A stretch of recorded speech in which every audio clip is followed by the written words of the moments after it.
PhD from the University of Colorado, and he and his family came here in 2015, where both he and his wife joined the Department of Sociology.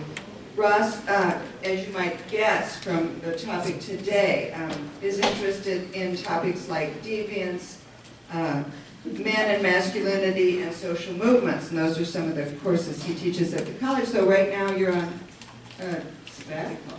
Nice. That's why he looks so relaxed. His wife, Scotty Snook, is not here today, but she's also in the department. But your children are here. They are, yes. Can they wave at us? River and Rain. We got kids back there. That's good. So my one new announcement, it's good to have a new announcement every once in a while instead of the same three, I think. Don't get excited when you hear a really loud sound at 10:15 today. It's the state tornado warning siren or whistle or whatever. So not to worry. Unless there happens to be okay, just a reminder, there will be some opportunities for people to respond to some of Ross's questions, and please wait for me to come with the mic. With this mic, you have to, I mean, it's close. It's in your personal space, but you got to get it right up next to your mouth. And if you tell us all your name, that would be great. So wait for the mic, and then talk into it closely. If you're wearing a T-coil, it's time to turn it on now. And have you turned your phone off? No. Okay, it's time to do that. Ross, thanks very much. We look forward to it. Oh, thank you so much. Is the sound okay? Hear me all right? All right, fantastic. Be as loud as you can. Be as loud as I can. I can project. So good to be here. Thank you so much for the invitation. Thank you to Judy Hunter and everyone else who's put this together. It's such a pleasure. What a wonderful thing for our community, and a great opportunity for me to see a bunch of familiar faces and meet some new people. It's always good to be heckled by some familiar faces as well. I did bring my girls today. My partner's out of town. I thought, you know, a course on deviance and youth, I should bring some deviant youth, so we've got some specimens in the back. Can't even get a laugh out of them. But it is a pleasure to be here, so thank you so much for having me. A few things about who I am and how I got into studying these kinds of topics. I grew up in Rapid City, South Dakota, so I'm not so far from this neighborhood. And at that time, I remember distinctly in middle school figuring out how I was supposed to be, what kind of person I was supposed to be, and especially what I should do to feel cool, to be cool in the eyes of my peers. And as a young man, especially at that time in Rapid City, the thing you did to be cool was you drank. You drank alcohol and you drank a lot of it. Now that may surprise some of you that already kids in middle school were doing that. Deviance. But I remember feeling a lot of pressure to keep up with my buddies in terms of drinking. And our dads, a lot of them had a beer refrigerator in the garage where they would keep their stash of beer. Some of you maybe had one of these at one point. And we would steal beer from our dads in the garage, and we would just pound back beers. And I'll be honest, I never liked the taste. I never enjoyed it. But the pressure, the desire to want to feel accepted led me to participate. And I distinctly remember one episode before a middle school dance where, again, one of my friends had gotten a case of beer. We were at the football field outside the school, and he opened up the trunk, there's the beer, and we're all standing on the field just drinking, and I'm choking it down. But, you know, I'm a 13, 14-year-old kid, not wanting to feel ostracized, I'm doing it. Sure enough, I just throw up. Failed performance. I hated that feeling of this expectation that I had to do certain things to live up to other people's expectations of what it meant to be cool. And it wasn't even so much the drinking. I mean, I didn't like the drinking. I didn't like the, the taste, I didn't like the way it made me feel, but it was really what that represented. And so in my world in middle school, the cool kids were the ones that were really good at sports, who were really popular, who were central to the social scene, and who drank a lot of alcohol. So the alcohol almost became representative to me of this broader issue of this is how you have to be in order to be accepted. That really grated. Fortunately for me, in one of my courses, there was this guy that sat across the room from me, and one day I noticed him, he's sitting there doing his schoolwork, and he has this big X, these big X's written on his hand in black magic marker. And I was like, what is this? That's strange. Who does that? And it was day after day. Finally, I got up the nerve to kind of ask him, what's up with the X's? And he said, oh, well, I'm part of the local punk rock scene, and this X symbolizes my commitment to this philosophy as part of this scene called straight edge. Now, probably most of you have never heard of straight edge, but straight edge was this offshoot of the punk scene in the early 1980s in Washington, D.C., that really loved the question everything mentality of punk, the art, the subversive music, the politics, but didn't like the sniffing glue, the promiscuous sex, the doing heroin. And so these kids decided, we're going to be punk rock, but we're going to abstain from alcohol and drugs and tobacco. Doesn't sound very punk rock, but it was a rebellion within a rebellion. And so this guy's explaining this to me, and I thought, wait a minute, there's a space in middle and high school where I can feel affirmed and be cool for not using and drinking, and I can be part of this cool community. So I went to my first punk rock show. I was 15 years old. We'll get more into what punk rock is in a bit. But the music is just insane. People are dancing, they're moshing around, slamming, and doing all this crazy stuff, and I was just blown away. I loved the subversive element of the music, but what I really loved is that these were a bunch of kids in a conservative city, on the conservative side of a conservative state, who were doing it themselves. They were putting on these music events by themselves without really the help, the assistance of any adults. They saw a need to do something different in their community, and they made it happen. They brought bands in from out of town. They organized all the sound. They did everything themselves. I thought, this is the way to be. This was the community of artists, activists, and just interesting people that I had been looking for. So I ended up being kind of it's a little washed out here, but you can see this family photo. There's the one punk rock kid over there. Every family should have one. I was that kid. So these early experiences set me on a path in my own life to think about how can I live the life that I want to live to the best of my ability so that I feel empowered and proud of who I am. This is a band of Minor Threat that started the straight edge movement, and one of their first records was Out of Step, and the whole record celebrated, in a sense, being a little bit deviant. So I study people that are at the margins. They may be excluded or ostracized because of their identities, their racial identities, their gender identities, because they're poor. But they also may choose lifestyles that are a little bit deviant, whether they're skateboarders or into heavy metal or hip-hop, or all of these things that we're going to talk about over the next few sessions. I study people who make a conscious choice to sort of live a little bit against the grain. And what really fascinates me about these communities is that very often they're sort of intentional in their deviance. In other words, they see something that they don't like about the world, their local communities, and they actually actively go against the grain. So I'm not going to be talking so much about gangs and youth violence, although we can touch on that a bit, things like that level of deviance, but more about these communities that I like to study. So I get, this is what's cool about being a sociologist, I get to go hang out with these people. I get to go to their concerts, I get to interview them, I get to enter their social worlds and hear their stories, and then try to bring my sociological lens to it and try to figure out what's going on and why they might be participating.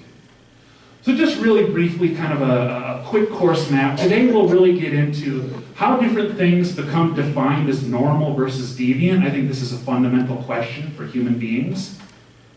Who gets to be normal?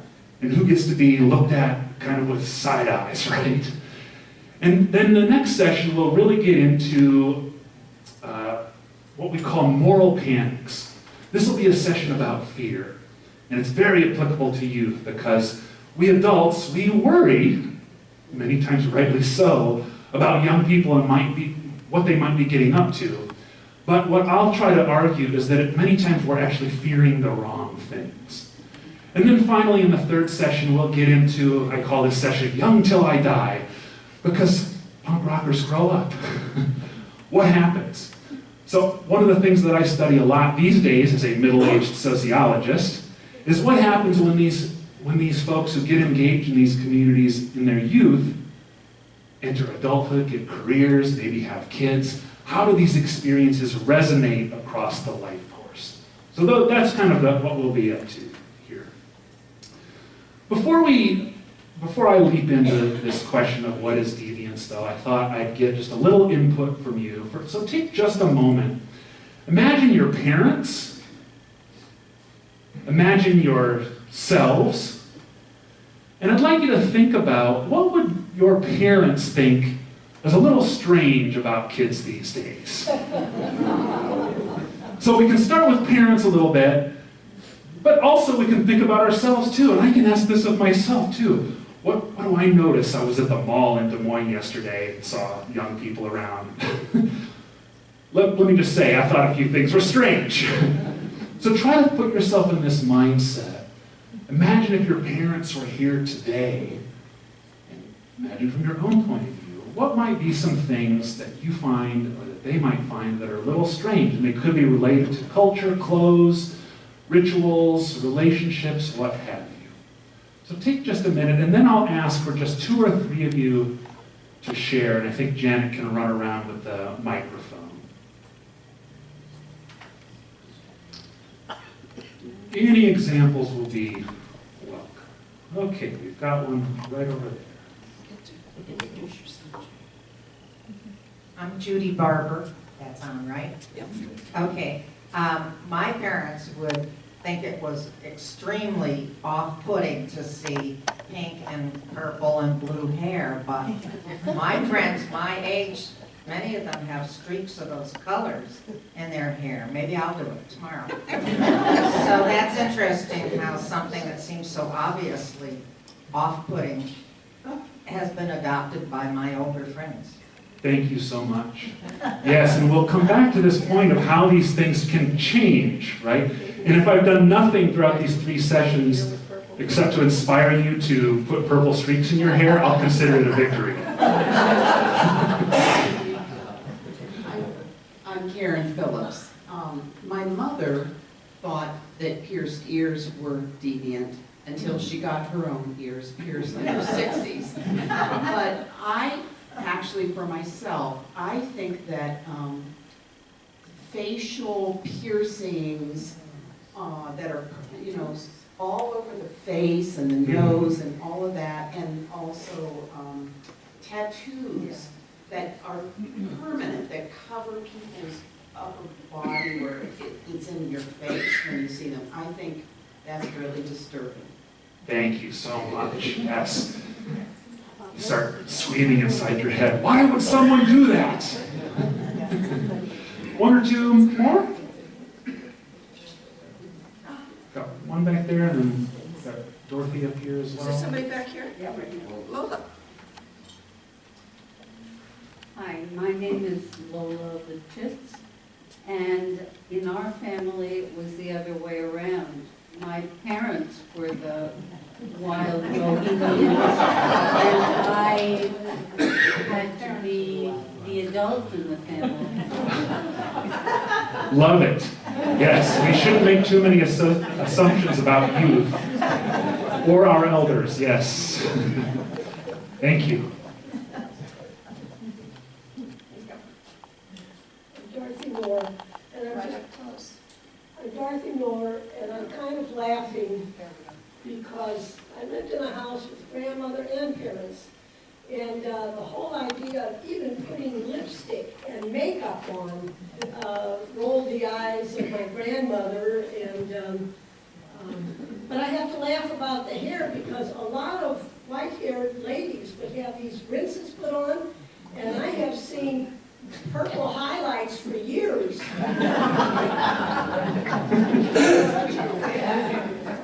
Yes, I think my grandmother was one of those as well.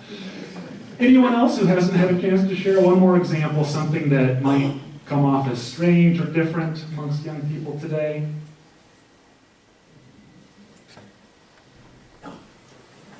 One more?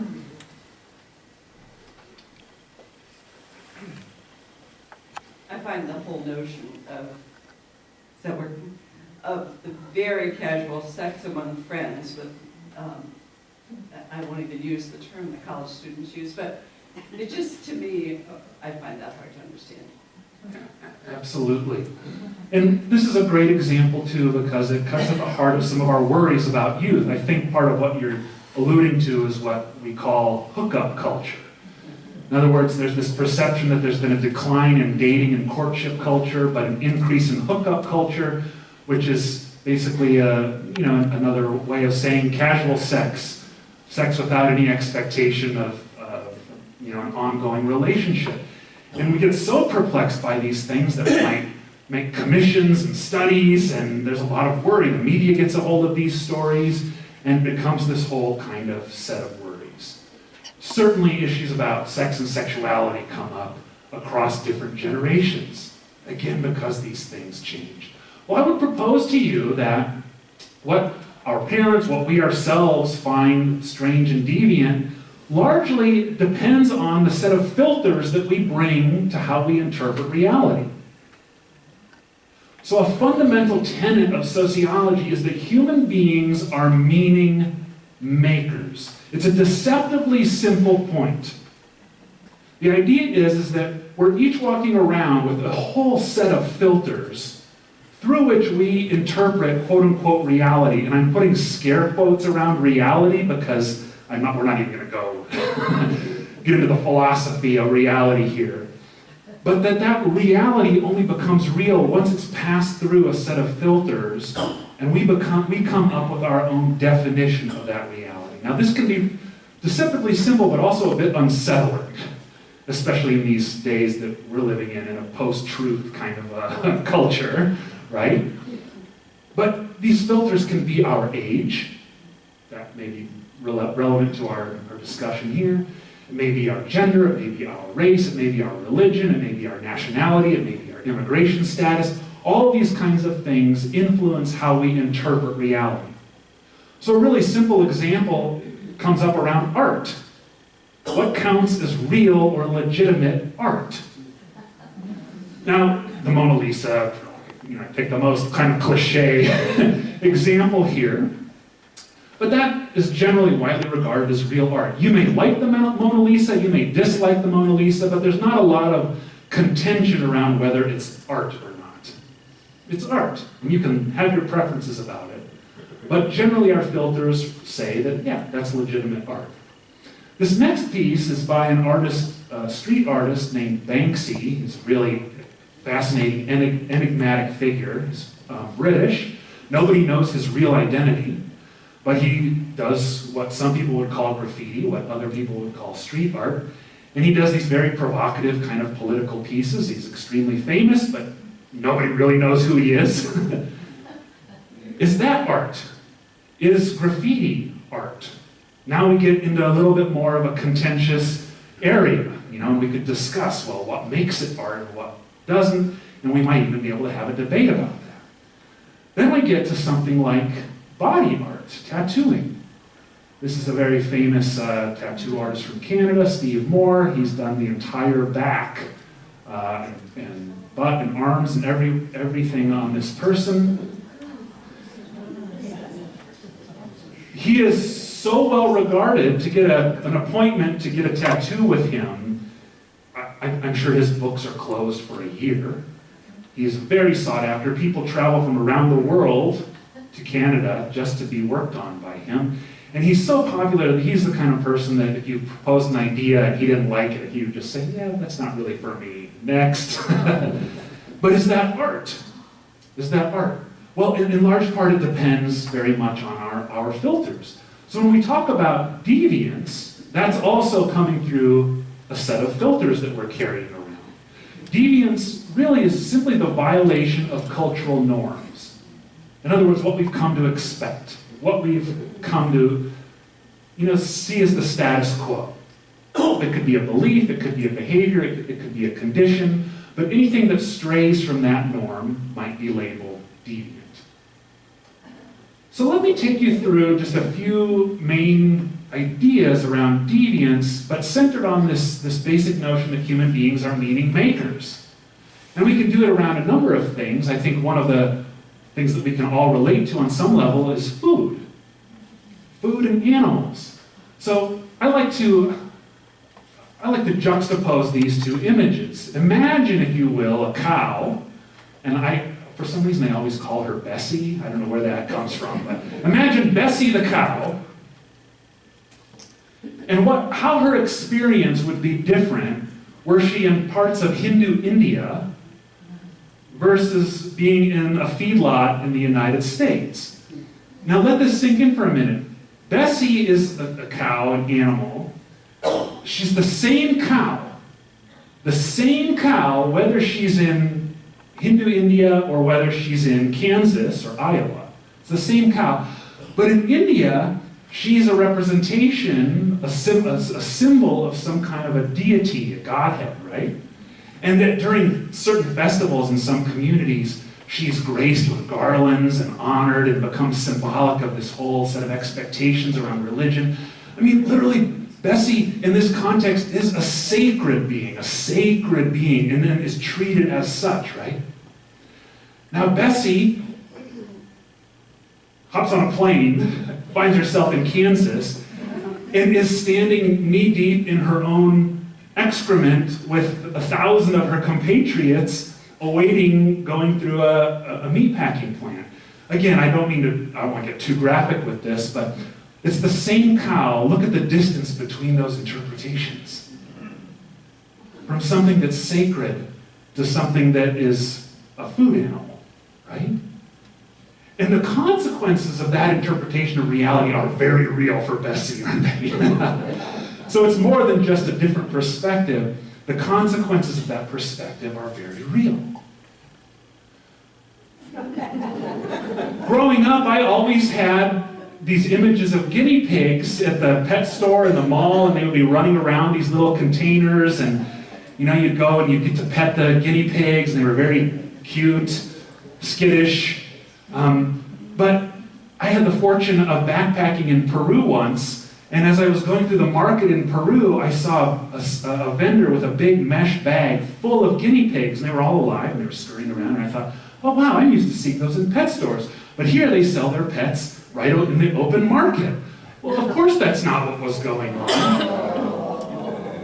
In Peru, the guinea pigs are a food animal.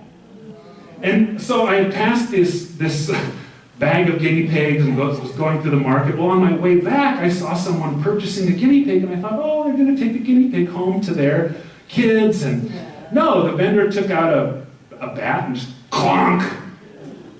Guinea pig, food. It's called cuy, C-U-Y. I'm not sure I've got the pronunciation totally correct, but it's a food animal. And notice your reaction here.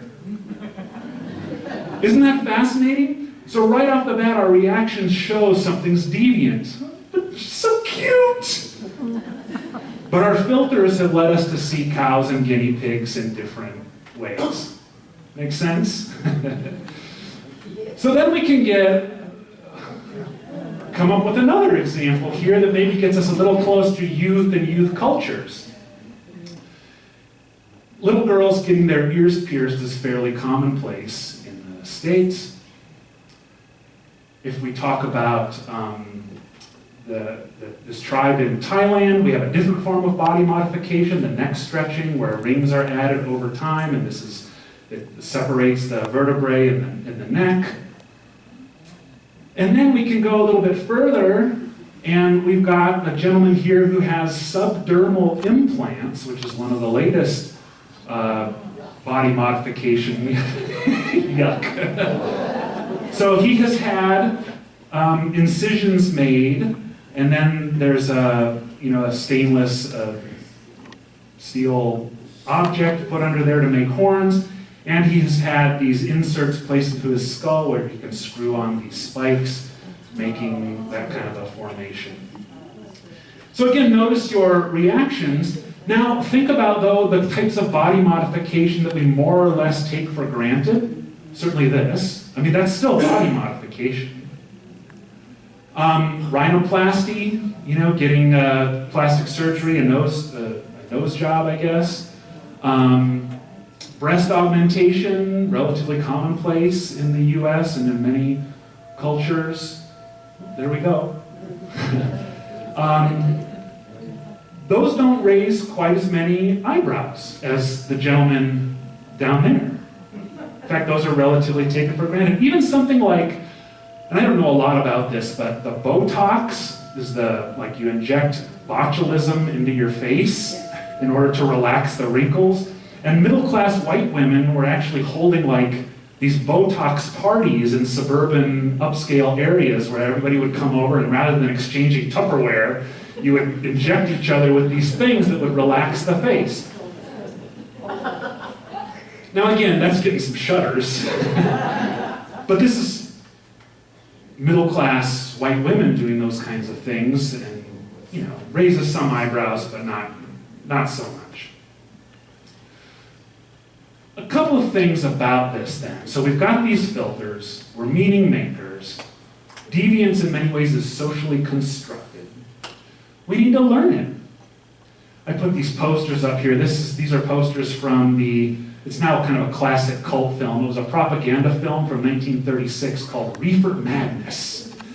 And you can watch it on YouTube. You should really treat yourself to 5 or 10 minutes, especially towards the end. The whole point of the film is that smoking marijuana will turn you into a raving, murderous lunatic. And that's the plot, basically. These young people get into drugs, and sure enough, soon they're killing each other, and they're turned into sex-crazed maniacs. And so you see sort of the propaganda here. Weed with roots in hell. This is how some people were thinking of marijuana at the time. Now, of course, we're seeing a trend towards legalization of cannabis. I did my PhD work in Colorado, as Janet pointed out. Colorado legalized cannabis some time ago. So when we go back to visit Boulder, you can't turn around without seeing a dispensary. Like they're just everywhere, right? Now, there aren't people smoking pot on every corner. People have these images of that was what was going to be the result. Not at all. But we've got to shift, don't we? We learn what is deviant, and what counts as deviant really changes. So I'd like to propose to you that very little is inherently deviant. And if I were to ask you to try to think of something that is always and everywhere wrong, you would probably throw back, well, murder, that's always wrong. Pedophilia, always. But even those things that get our disgust really worked up, even those things have social meaning around them. Is capital punishment murder? That depends on your filters, right? Why do we need first, second, third degree murder, manslaughter, involuntary manslaughter? In other words, there is meaning brought to killing. Is killing in a war context murder? So even around something that seems like, well, killing, that's always wrong. No, there's layer upon layer of social meaning. Very little is inherently deviant. It's a little bit unsettling. And what this does is this really goes against a little bit a very moralistic view of right and wrong. And we all are moral beings, and we have the things we feel strong about. But this kind of thinking that deviance is a social construction encourages us to be a little cautious about our judgments. I'm not going to put a bunch of text up here for you, but I did just want to give one shout out to sociologist Howard Becker and especially to highlight his theory of deviance called labeling theory. And I'll just point out the last little bit here. Deviant behavior is behavior that people so label. In other words, something doesn't become deviant unless someone has a reaction to it and labels it so. A fundamental shift in the way people think about deviance. Even something like, well, I don't know, that our health or our mental health, we may be exhibiting certain kinds of behaviors, having certain kinds of struggles, but we are labeled mentally ill. There's a little distinction there, okay? And how and when we choose to apply those labels depends in large part on our filters. So again, just a little bit of a caution. The tendency when we think of youth cultures and youth subcultures and deviant cultures is we're human beings. We have certain reactions, and we tend to believe that our own thinking, our own values are true and right or normal, and that others might be less so. That's part of being a human being.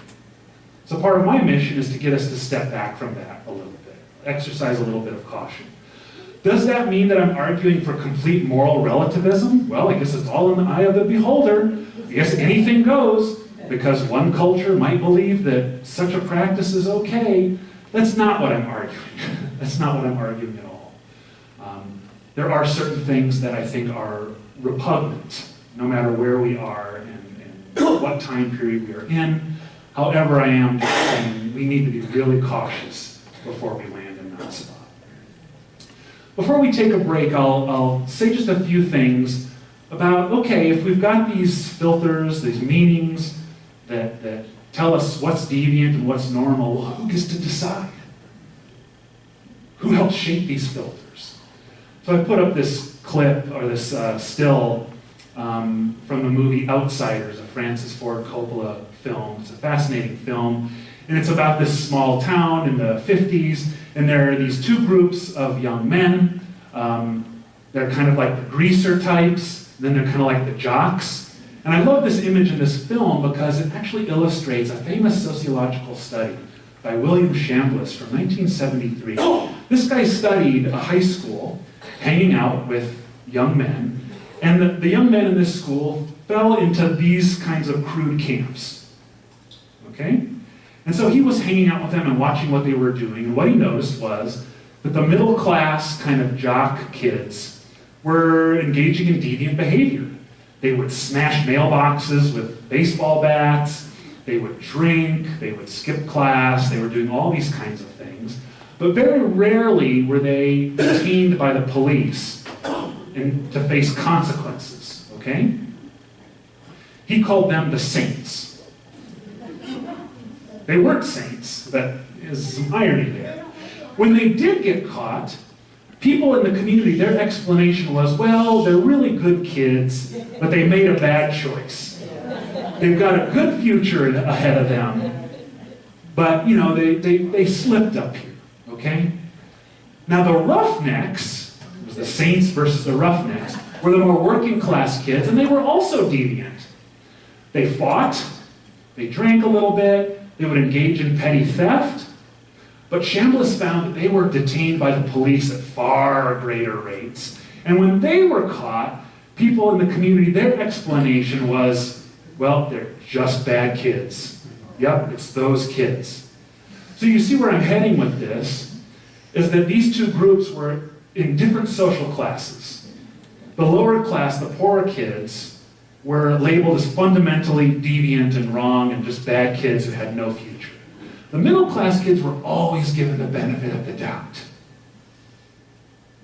They slipped up, but fundamentally they're good kids.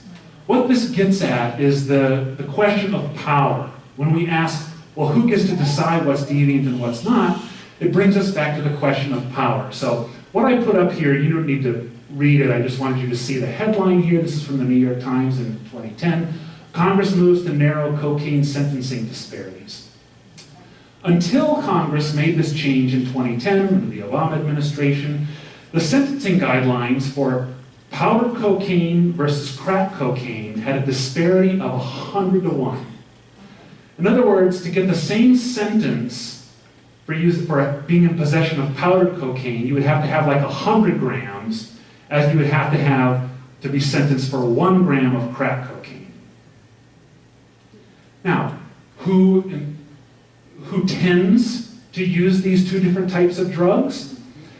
Middle-class whites tend to use more powdered cocaine. Poor people of color tend to use more crack cocaine. Now, it seems perfectly reasonable that in the crack epidemic, which is a topic we'll come back to in our next session, during that epidemic that people might think, wow, this is so destructive, we really need to enforce some stiff penalties. What ends up happening, though, is that it's a way of policing communities of color, and it essentially incarcerates 2 generations of young Black and Latino men. And so this is some more of the article. I'll just point out here that a growing number of criminologists have concluded that the sentencing disparity is unjustified and has subjected tens of thousands of Blacks to lengthy prison terms while offering more lenient punishment to users and sellers of powdered cocaine who are more often white. Somebody in power made these decisions. This is a policy, and it's a policy that was based in large part around who is using these drugs. So this is tough. This example hits me in the gut.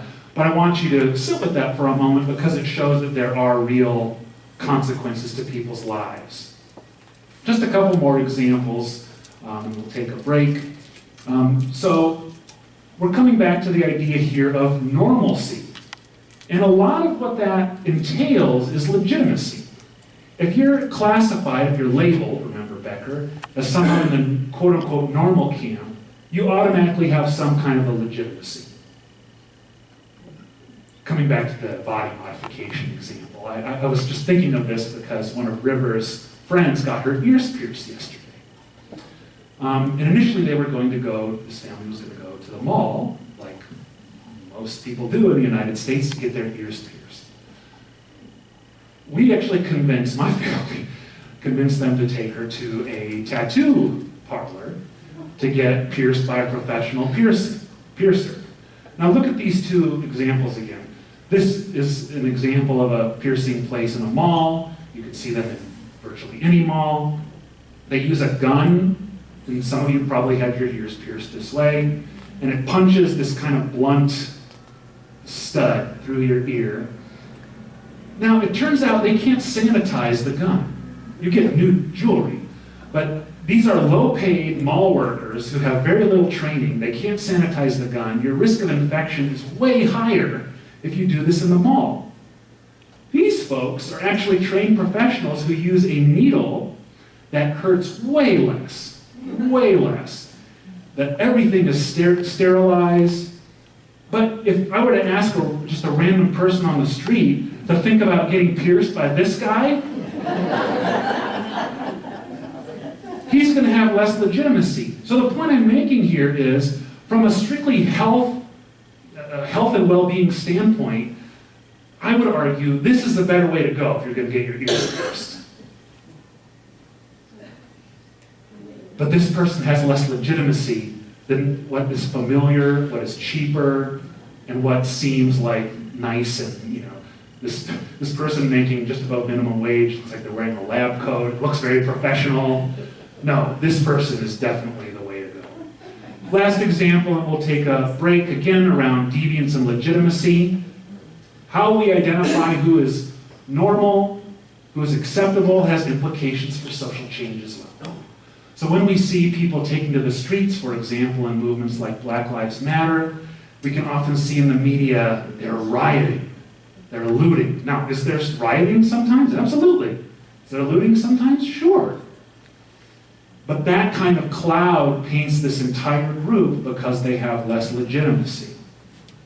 Contrast that with the legitimacy that law enforcement automatically has. So this is a protest up at Standing Rock, if you remember, a couple of years ago, where you have people, law enforcement in riot gear, and I could pull up images of them pepper spraying and tear gassing and roughing up the protesters.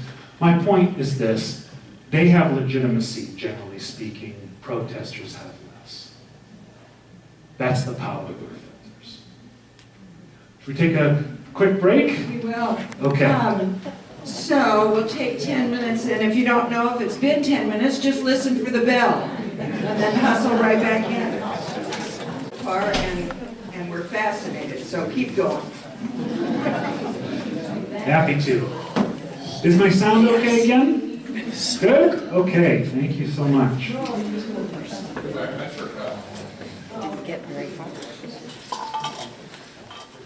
So we've laid some groundwork here around just the concept of deviance and how we come to think about what seems normal and how we come to think about what seems abnormal. So let's bring this a little bit more to my object of study. I study subcultures, and I know this is really obnoxious for me to quote myself, but I wrote the book. What can I say? I can't say that about many things, but this I can. So I have to figure out, well, how do I think about these groups of primarily, but not exclusively, young people? What are they up to? How can I think sociologically about them? And so this is a definition that I put up of subcultures, and there are many pieces of it here. There's something about, well, what constitutes this group? How does it come together? And I argue that they're relatively diffuse. In other words, you rarely can get your punk rock card, right? You don't have a membership list. There's not an organization. It's a relatively diffuse group. But there is still some sense of shared identity. And I'll take you through a tour here of a number of these identities, and you think you have something to talk about after the first piece. Wait till you see this stuff. And there's this sense of shared meanings around different objects, ideas, practices. So this is kind of just an abstract kind of picture of what I study. The most important piece to this, from my point of view, is that these groups tend to be in active opposition to what they conceive of as the mainstream society. Sometimes they're marginalized against their own wishes. Other times they are taking a stance, a resistant stance against it. And sometimes both things are happening simultaneously, okay? So when I say subculture, I'm not talking about just any social subgroup. In other words, like my grandmother has been part of quilting groups for a long time, and they have their own network, they have some shared ideas and meanings and stuff, but they're really not resisting much and they're not so marginalized. They might be a subgroup, they are not a subculture, okay? So key in a little bit on these concepts of resistance and marginalization. The study of contemporary subcultures really took off in the 1960s and into the 70s in Birmingham, in England, okay? There's this whole school of scholars, they called themselves the Birmingham School.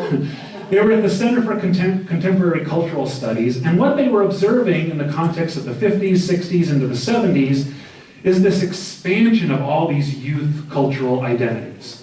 So I put up two examples from that era. This gentleman was part of a group called the Mods. They were very sort of forward-oriented people, but they came from the working class. And they would go out and go to discos and listen to music. They would take quaaludes, so they were into drugs. But they were kind of working stiffs who imagined a better life. So they would dress very sharp. You know, they would sort of go against their status as working class kids. You know, be very modern. And they were really into Vespa scooters. But they would modify the scooters, as you could see with... Do you think he can see what's behind him? I think he can find his way. But the Vespa became a symbol of status. They couldn't afford big fancy houses or big, fancy jewelry or the best clothes necessarily. What they could afford was a scooter, and over time, they could add to that, and they would form these scooter gangs, and they would sort of drive around and take over some of the space of the city. Another example from that era are the skinheads. Now, when you hear skinhead, probably for a lot of you, that brings up images of Nazi kind of thugs, right? The racist, violent skinheads that we've had all over the world, but particularly in the UK and in the US, since the 70s and the 80s and continuing on today. Believe it or not, the skinheads was originally a multiracial, anti-racist group that emerged on the streets of London as immigrants from the West Indies immigrated into the UK, and these working class whites and working class blacks from places like Jamaica interacted, they shared their music, and they formed kind of these youth gangs. Now these youth were very working class. They had the Doc Marten boots, they would shave their heads because a lot of them were dock workers, they didn't want lice and other things. And they were ardently working class. They would party, they would drink with their buddies, they were into soccer. But they positioned themselves against the middle class for a very specific reason. They saw their lives as not an endlessly unfolding series of opportunities like a lot of the middle class kids. They saw the writing on the wall. I'm going to be working in the factory like my dad, and guess what? A lot of those factories and coal mines are closing. We're in trouble. But we're working class and we're proud of that. Okay? So that's a couple of the early examples of subculture. Now we have just an explosion of different scenes. We've got skateboarders. Now, in some ways, that's a sport. You know, it's using your body, there's competitions and so on, but there's a whole skate culture that is about sort of being different from the status quo and again, taking over space in the city. Bike messengers, same thing. Now that's a job. Maybe you've been to New York or Seattle or somewhere, and you'll be in a cab or in traffic, and suddenly these cyclist goes racing by you, and they've got a messenger bag, and they're making a delivery somewhere because a bike is faster than a car in these urban contexts. But there's a whole culture around that. They have races, they have tattoos, they have these hats, the rolled up jeans. All of that stuff is part of this bike messenger culture. Of course, we have graffiti writers, and they have a long history, but all three of these are transforming urban space. They're taking mundane space, sometimes dehumanizing gray space, and they're doing something different with it. Okay, that's a park bench, but I'm going to make it into an obstacle. And one more example, I thought we would watch just a couple little clips. This is a fun one. How many of you have heard of parkour? Okay, 3 people. Well, here's a little parkour.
This is a spot in France where this subculture emerged. It's a famous monument, so this is an import that's spread around the world but originates in France.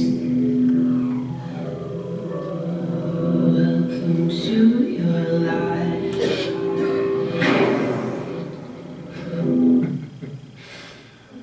Yeah, it kind of gives you the willies a little bit there, doesn't it? Now, judging from your reaction, I'm thinking, that's insane. That is crazy. Look at the risk. But again, these are young people. From their point of view, they're transforming urban space, and they're getting us to reconsider the idea of risk. Yes, this is risk. It's risk that most of us wouldn't want to put ourselves through, But their argument would be there's so much risk in our societies.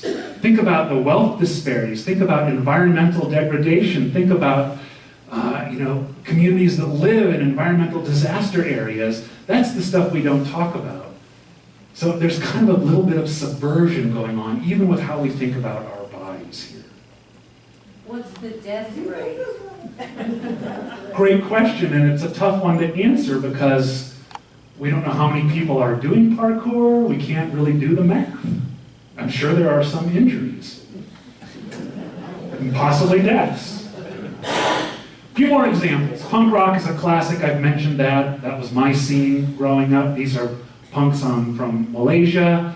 Very anti-authoritarian attitude, very do-it-yourself DIY ethic, question everything mentality. This emerged in the 70s in response to the arena rock bands at the time. Being a musician seemed so unapproachable, unattainable.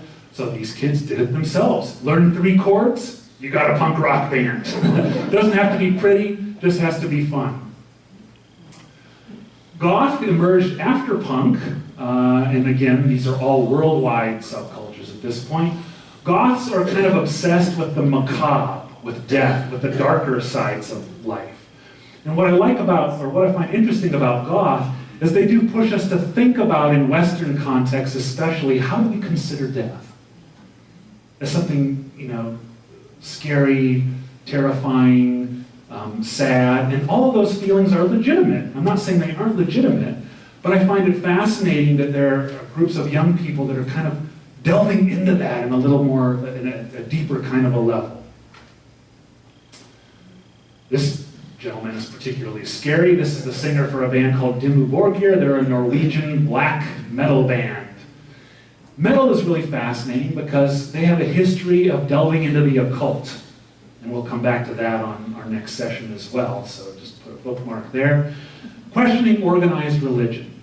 So part of their subversion has been to really point out some of the hypocrisies as they see them in organized religion, and to throw this kind of satanic or demonic imagery back in people's faces. A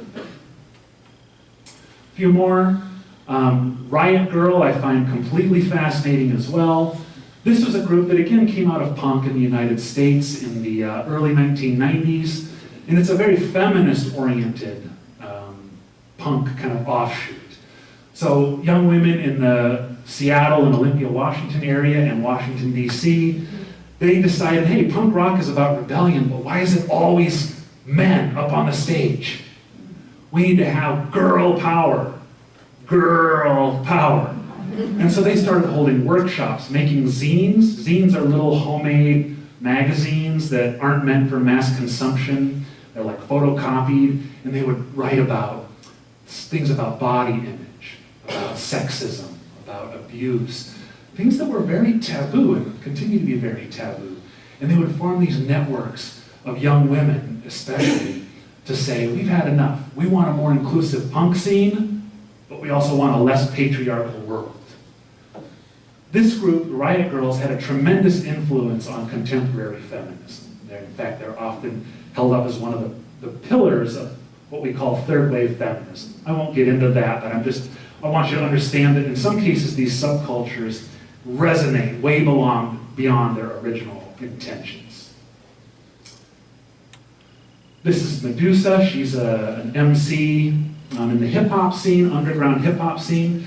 Now, probably most of you at some point have heard rap music or have some idea of some of the most famous rap and R&B singers, whether that's Kanye West or Beyonce or whomever, right? But hip-hop, again, has some underground roots. Hip-hop emerges in the Bronx and other places in the New York City area on street corners, where Black and Latino youth feel excluded from different aspects of society, and they bring out their boom boxes, and they put them on the corner, and they're making music and breakdancing and making their own beats and remixing music, and they develop this whole culture, which again, I would argue, along with punk, has transformed the world.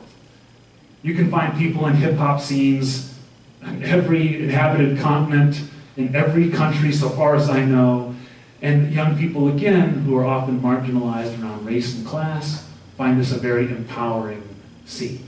Some of my favorite hip-hop or rap music as part of the hip-hop scene discusses issues like police brutality, wealth inequality, issues that inner city youth in particular in the US context find very troubling, very impactful for their lives. The rave scene emerged in the 90s. Again, it's arguable whether it came out of the UK or the US. I think it's kind of both. But these were underground dance parties with electronic dance music, like actually I would have to do that a lot faster. Like 1,000 beats per minute, a second, just crazy, loud, usually held in abandoned warehouses. You had to like be in the know, get the little flyer. They were illegal dance parties. Again, young people coming together not to rent a hall or to go to a club, but forming a very underground scene where they could dance and they could take ecstasy and enjoy one another's company. So this was a very eclectic scene stylistically. You see a couple of them have pacifiers in. Boy, that seems a little bizarre, doesn't it? I was never part of the rave scene, but what I've been told is that as you are dancing and taking ecstasy, the drug MDMA, it could create oral fixations, and so they would have these pacifiers in. Weird, huh? Yeah. But that's what we're up to. And it's precisely because of ecstasy that raves got on the radar of authorities and they wanted to clamp down. And again, we'll come back to that in the next session. A very popular scene. A few more quick ones. Roller derby has come back around in the last 15 years. It was a thing, I think, in the 50s and 60s. Again, it's kind of a sport, but it's got a very feminist bent as well. And I've been to a couple of roller derby matches. They're very fascinating. I think there might be a team in Des Moines. But it's these women who are feeling very, very attracted to this sport because it gives them a different sense of their bodies. They can be any body shape, they can have tattoos, and they get in there, and roller derby is a competition where you have two teams going around a track, and I won't get into the rules, but you have to pass one another and score points, and it's this whole thing. But it's not just a sport, it's a culture. And so these women, they adopt these very fun names. I wrote down a few. Genghis Mom. Hermione Danger, instead of Hermione Granger from the Harry Potters. Hermione Danger. Girlzilla. And so again, it's this pushing back of expectations of women. Same thing happens with burlesque scenes. Again, this is something that has its roots in the early part of the 20th century, if not before. Burlesque shows. Now people are getting back into it, and crudely, it looks like a striptease, but they don't go full nude. And it's really about the tease and the performance rather than being a completely sexual thing. And I know that sounds really bizarre for me to say, but that's the interpretation of the people. It's not like going to a conventional strip club. There's a whole performance around it and music and, again, a whole subculture. And people study each of these things that I've mentioned. There are entire books about that people have studied. And what people find with burlesque is that, once again, it's a way of reclaiming and rethinking about bodies. But I throw in one from Japan, the Lolita culture. So these are young women who dress up essentially in many ways like dolls. So they look like little girls. They adopt these sort of costumes. So again, at first glance, it seems very bizarre. But when you dig into a little bit, one way of reading this is, in Japan, in some ways similar to the US, but also maybe even more intense, there's this notion of the company man. There's this archetype of somebody who does their work without asking a lot of questions, works hard, sacrifices their individuality for the company, and you take your responsibility, not just for yourself, but for your country and your community. And if that means being unhappy because you're putting your nose to the grindstone, so be it. You do what's asked of you. This culture sort of evokes a childlike innocence that is again saying, you know what? The way that our culture is constructed around get a job and work hard and be in your place as young women, they're saying, no, we're going to celebrate our youth and different aspects of femininity. Hang on to your questions, we'll have some time at the end. But wait, there's more. So there's all kinds of them that I've mentioned here, but there's more. Otaku are, again, from Japan, really interested in anime comics, Japanese animated films and comic books. We did a little on tattoo and body modification, juggalos, and SoundCloud, maybe we'll get into next time. There are a lot. Let's do another quick thought exercise here, and Jen can bring the microphone around in just a minute. We can get a few of you to weigh in here. Most of these groups have emerged in the post-World War II era. That's not to say that there weren't some subcultures prior to that. I don't know, the flappers might sort of have been a subculture, in the 20s and 30s. Taxi hall dancers, these were young women who were paid in the 20s and 30s, and even into the 40s, I believe. You could pay to have a dance with them. There was a whole kind of subculture around taxi dancers. Pachucos were a Mexican-American early hybrid of the 30s on the Texas-Mexico border. These were young Mexicans who would have these fancy zoot suits, kind of like the mods from England, but even fancier. So there were some kind of subcultural groups prior to World War II, but after World War II, it just seems like. So I'm going to ask you to be the sociologist for a minute. Why? What changed that might have led to the emergence and the proliferation of such a variety of youth cultures? How do we explain this in the big sense? As we imagine your parents' lives, your lives, my life, my kids' lives, what have been some of the big changes that have maybe made it possible for these cultures to proliferate? Take just a minute to think, and then we can ask for hands whenever we're ready. Throw out a theory or two.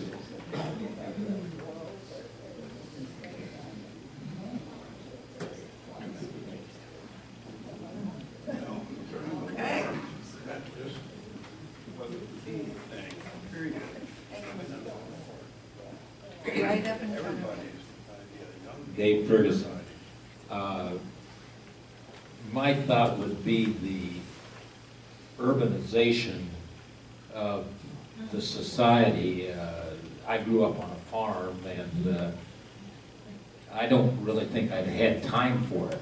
Period. And farms were small at that time. Yeah. You needed the labor, and my association with my father and the family was such that just consumed everything. Absolutely. Thank you so much. I think there's at least two ideas there, actually. The urbanization idea, in other words, that people are just brought together in closer proximity. I mean, it seems kind of boring, but there's just people closer together to join into these groupings, right? But then also, there's something about work and leisure there. Like sometimes on the farm, you just don't have time to mess with these kind of things, right? Let's see, we've got Dorothy up here. We've got in the middle here, and anyone else? We'll work our way forward, maybe. Great. Well, I was thinking about what has happened with the workforce, with women just rushing in to fill jobs right after World War II, during and after, which changed the whole dynamic of childcare from women who used to stay home and kids would come home from school and mom would be there with the cookies, right? And the kids were just being taken care of in their own homes. And when so many women went into the workforce, there were latchkey kids, there were daycare centers, there were kids roaming the streets, all sorts of child care arrangements, some okay and some maybe questionable that might have led to some of these things. I'm not sure. That's one of the big changes that I see. I love it. I love it because we're thinking big picture here. It's not just that suddenly all these young people decided, hey, you know what would be cool? Putting on white makeup and, pentacles all over it. No, there's something bigger going on here. So there may be less supervision as a result of, which just makes more free space to experiment for young people. Yeah. What else? Dorothy Norm, besides the increased leisure that developed with appliances, you don't have to hang the clothes on the line, life in the city is quite different than needs in the rural area. Television. I was 11 years old before the family had a television. And television and radio, and when people, after World War II, people moved all over the country for different jobs. So your circle of, your environment enlarged, your circle of acquaintances enlarged. Absolutely. Simple mobility. We'll take one more, George, here, and then we'll get close. I want you to have some time for questions here. Well, Ross, George Drake, I like the idea that you've got World War II up there as a dividing mark. And, and many of the things that have been said are related to that. Having been a kid during World War II, and several people in this room can identify with that. The instinct to rebel was so constrained because of the larger war effort. This would be Britain, U.S. place. But then that constraint is over. After the war is over. And no longer is there sort of a patriotic or whatever patronymic role that contained us. We were contained. Adjustment was the byword in those days. Right. You can't change things. You've got to adjust to what's going on. Yes. But then we got out of that period and we weren't going to adjust anymore.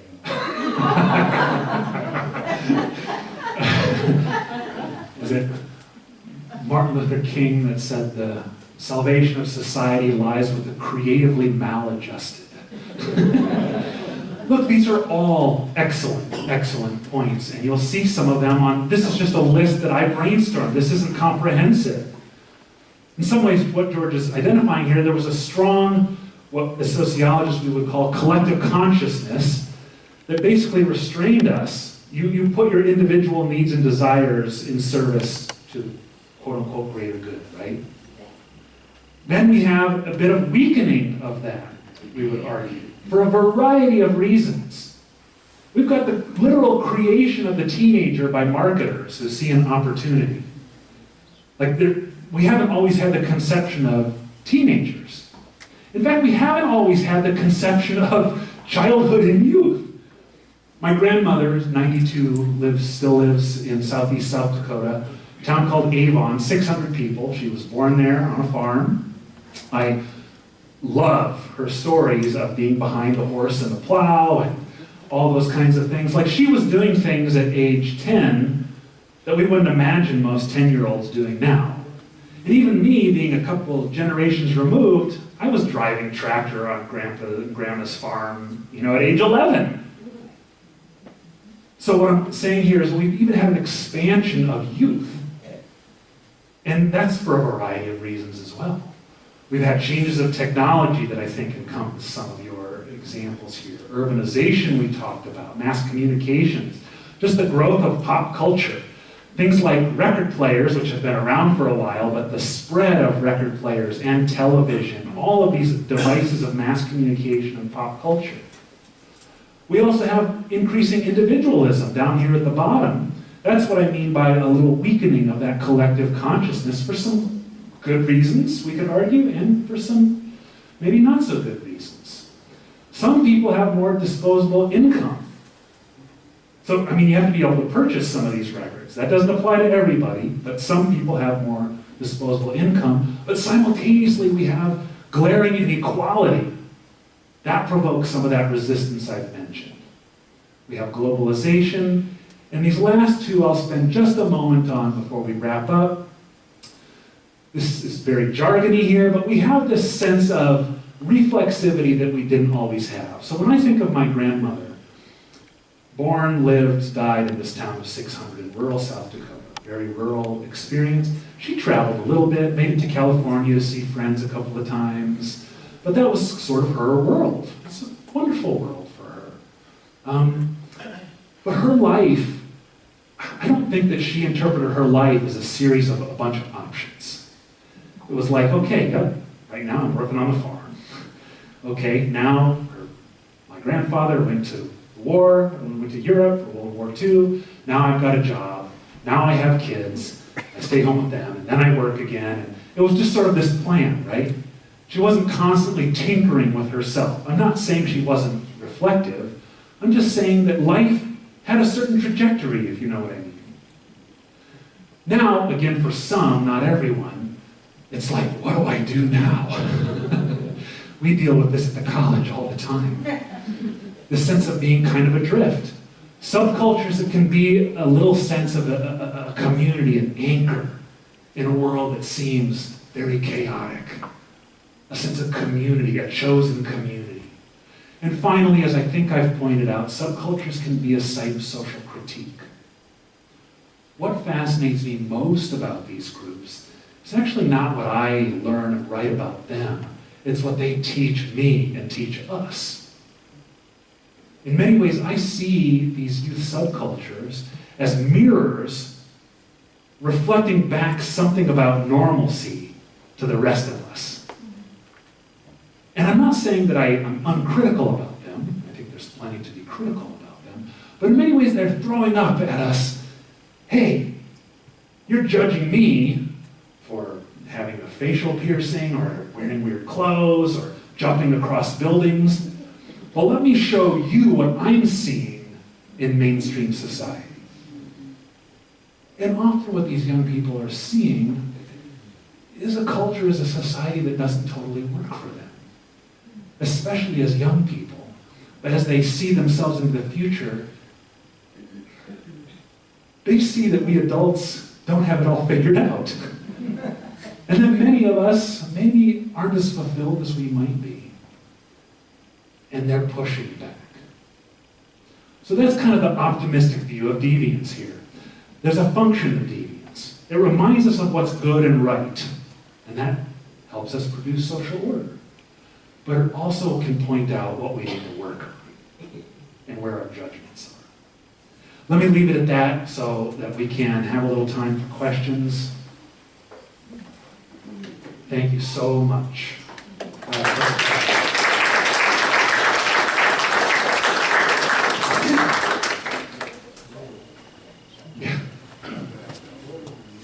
Jerry Haenfler, I'm just wondering, it doesn't seem to me that there's a particularly bright line between subculture and cult. And another thing that, as long as I have the microphone, yeah, is not to get too political here, but over the past 2 years, I found that our current president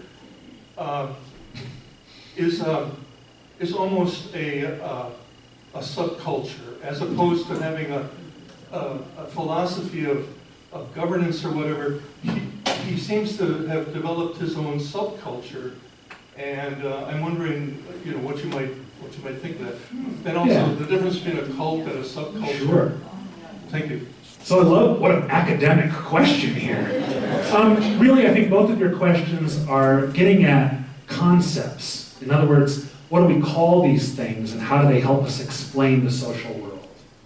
So when I use the term subculture, or we talk about a cult, or a social movement, or a political party, those are concepts, those are abstract ideas that then help us ask a series of questions and hopefully explain whatever it is we're trying to explain. So there's no such thing as subculture is a thing. It's just a concept, it's just an idea, and it's helpful in analyzing some social groups and not others. So the difference between a subculture and a cult. As I conceptualize subculture, these are, for the most part, chosen social groupings that people come together around because they are deviant or they want to resist or they feel marginalized.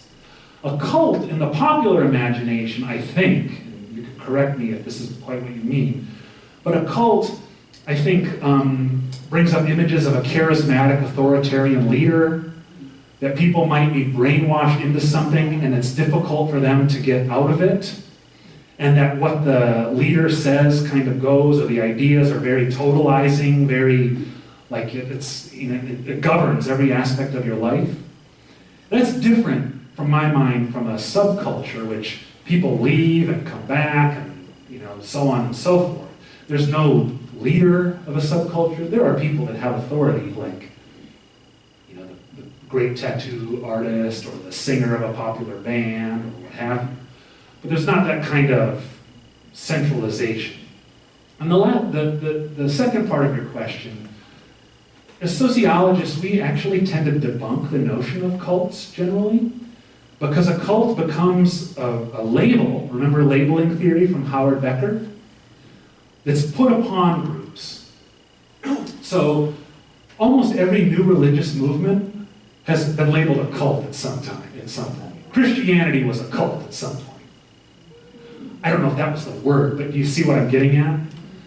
That at its origins, it was very subversive, and a lot of you probably have some sense of the history of Christianity, right? It wasn't immediately an established religion. So when we use the word cult, it's often a way of boxing in a group. Hare Krishnas, the Krishna consciousness, tufts of hair, used to be in airports, I don't know if they are anymore, handing out copies of the Bhagavad Gita, was labeled a cult. As sociologists, we would call those new religious movements, because in many ways they're very rational. Now, the notion of the brainwashing cult, we have very little evidence for. We do have evidence, don't get me wrong, of authoritarian kind of misogynist, patriarchal regimes. Now, the president aspect of it, I would call neither a subculture nor a cult. I would have a lot to say about the sociology of that. But let me come back to that when we talk about fear next time. I think there will be some nice connections there. We really do have to stop unhappily, but thank you again. Sure. I'll leave more time for questions next time. Great, thank you. Thank you.